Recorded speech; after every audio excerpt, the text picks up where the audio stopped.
Magandang gabi sa inyo guys. Ito, papauwi na tayo ng bahay kasi may natanggap tayo chat mula sa ating panganay. Kasi may nangyari sa ating alaga.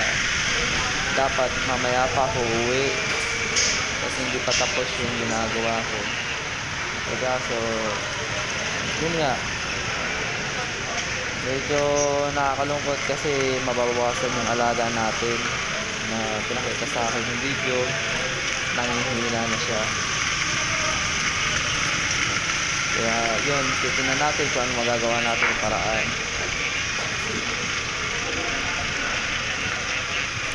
Sa ngayon, hindi tayo makapagtatakbo ng matulin dahil madalas ang kalsada.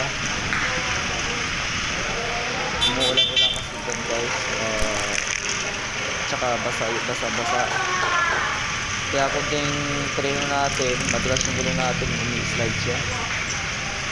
Kaya maingat yung pagpapatakbo natin dyan.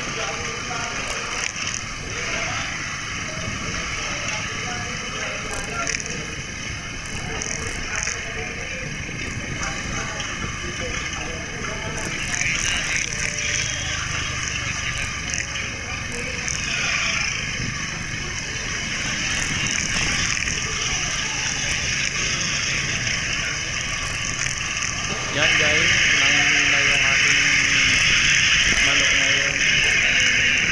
Kaya baka sakali kasi magawa pa natin ng paraan.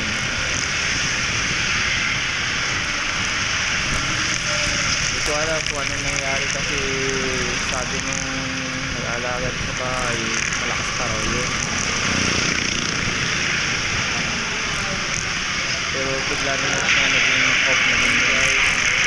Kaya nakakalungkot. Kasi pag hindi natin na gawa ng paraan yan, maaari siya mamatay. Nalagaan natin siya tapos gano'n lang ang mangyayari.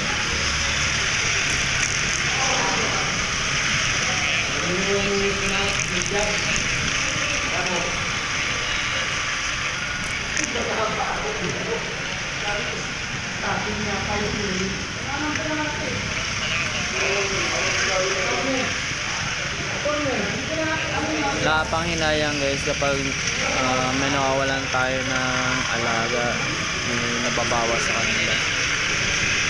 Kasi simula mag-isa sila, alaga natin naman.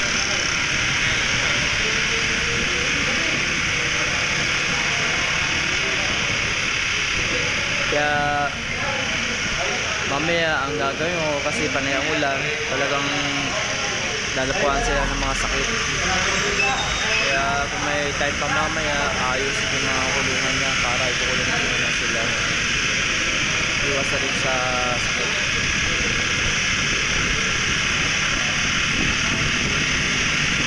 Masyado kasi malamig kasi kapag lahat sila nakakasakit. Sa dami nila, masyado talaga masakit na bisa. Sa gamot pa lang, mamahala ng gamot nila.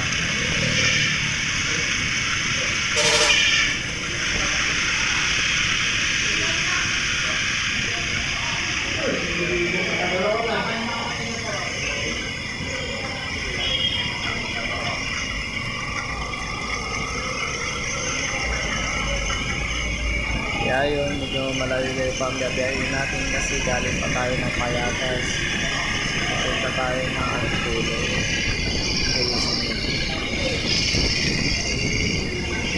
Kaya nandito tayo ngayon sa Masinag.